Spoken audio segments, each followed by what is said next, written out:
Hello दोस्तों, आज हम बात करेंगे एक ऐसी सच्ची घटना की जो एक इंसानी वादे और उसकी ट्रू वैल्यू का एग्जाम्पल है। जो एक आदमी ने एक लड़के की माँ से किया था कि वो उसके लड़के की लाश को ज़रूर वापस लाएगा। ये घटना शुरू होती है साल 1994 के दिसंबर महीने में, जब डेओन डेयर नाम का एक साउथ अफ्रीकी लड़का जिसकी उम्र 20 साल थी और जिसका शौक स्कूबा डाइविंग करना और गहरे गोते लगाना था। डेओन दिसंबर की एक सुबह बुशमैन्स होल, जो कि साउथ अफ्रीका के उत्तरी केप प्रांत में एक गहरे मीठे पानी की गुफा है जिसकी गहराई 283 मीटर यानी 927 फीट बताई जाती है। इसकी खोज साल 1977 में पहली बार हुई। माना जाता है डेओन अपनी प्रैक्टिस गोते के दौरान वापसी में हाइपरकेपनिया के कारण बेहोश हो गया और उसकी मौत हो गई। क्योंकि डेओन की बॉडी कभी भी रिकवर नहीं की जा सकी, इसकी वजह से उसकी मौत का एग्जैक्ट रीज़न कभी भी पता नहीं चल सका। क्योंकि मौत का एग्जैक्ट रीज़न पता करने के लिए पोस्टमार्टम का करना बहुत ज़रूरी है और उस दबाव पे बॉडी कभी भी ऊपर नहीं आ पाती है। इस घटना को तकरीबन 10 साल बीत जाते हैं और 28 अक्टूबर 2004 को ऑस्ट्रेलियाई गोताखोर और पेशे से कमर्शियल पायलट डेव शॉ, जो कि कई सालों से गोता लगाते हुए आ रहे थे, बुशमैन्स होल में उसकी गहराई जानने के लिए और नया रिकॉर्ड दर्ज करने के लिए गोता लगाते हैं। उनके साथ में आधुनिक उपकरण और 20 लोगों की एक टीम होती है। उनके साथ में उनका दोस्त डॉन सेरले भी होता है। डॉन सेरले और डेव शॉ एक साथ गोता लगाते हैं, लेकिन डॉन सेरले 400 फीट की गहराई पर डेव शॉ के इंतजार के लिए वहीं रुकता है।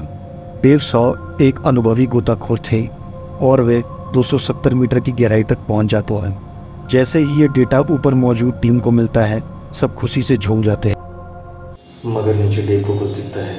खुद से 50 फीट की दूरी पे जब वे पास जाते हैं और अपनी हाई मास हैलोजन की हेल्प से उधर देखते हैं तो उन्हें एक बॉडी दिखती है।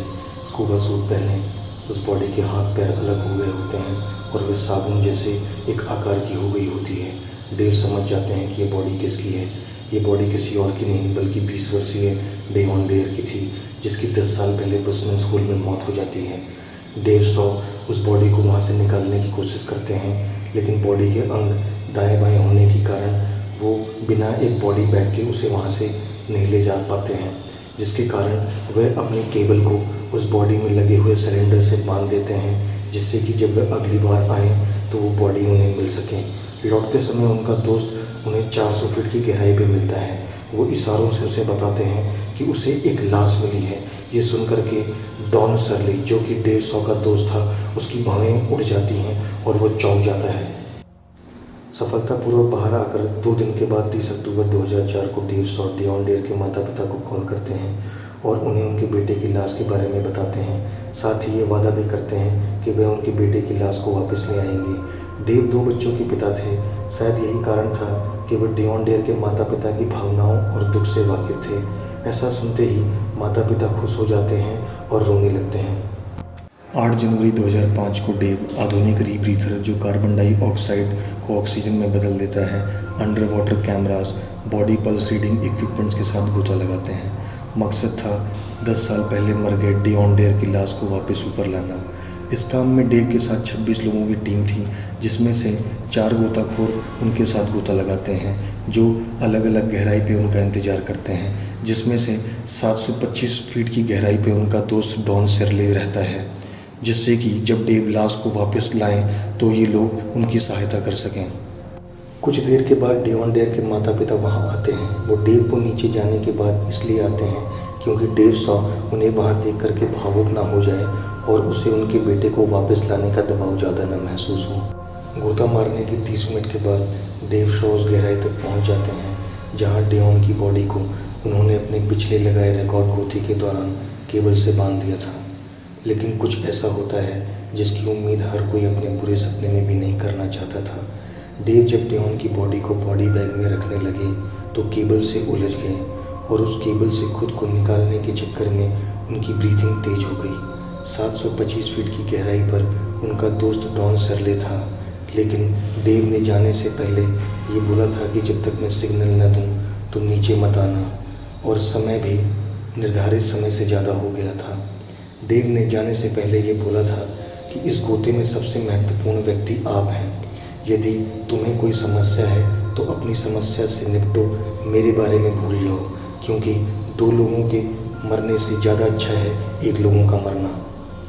3 दिन के बाद डेव के साथ नीचे गई केबल, जो कि ऊपर से नीचे तक गई थी और उसमें कई इक्विपमेंट्स लगे थे, जैसे सिलेंडर, टॉर्च, रीब्रीथर बैकअप। उसको रेस्क्यू टीम के द्वारा ऊपर खींचा जा रहा था। तब कुछ ऐसा हुआ कि वहाँ मौजूद हर इंसान, पुलिस और लोकल अथॉरिटी के लोग, डेव की बीवी, डेओन डेयर के माता पिता, डेव के दोस्तों, सभी को चौकन्ना छोड़ दिया। देखने को ये मिलता है कि डेव सॉ ने अपने अंतिम पलों में खुद के साथ डेओन डेयर की बॉडी को हुक में जोड़ दिया था और अपनी बॉडी को उस केबल के साथ जोड़ दिया था जो ऊपर से नीचे तक गई थी। डेओन के माँ बाप को उनका बेटा तो चाहिए था, पर इस कीमत पर नहीं। इस हादसे ने उन्हें हिला दिया, साथ ही डेव की वाइफ, डेव के दोस्तों, डेव की फैमिली, सभी को। उन लोगों का लॉस तो बहुत बड़ा था, लेकिन वो लोग साथ ही साथ ये संतोष कर गए कि डेव ने अपने किए हुए वादे को हर हाल में पूरा किया। डेव की वाइफ का कहना था कि मेरे लिए तो मेरी दुनिया थे डेव, पर मैं ये जान करके संतोष कर लेती हूँ कि वो अपना पसंदीदा काम करते हुए गए। वो एक वादे को पूरा करने के लिए गए जो वो एक माँ होकर के समझ सकती हैं। कुछ लोगों का कहना ये भी है कि डेओन डेयर की आत्मा उस जगह से निकलना नहीं चाहती थी, शायद इसीलिए डेव के साथ ये हादसा हुआ।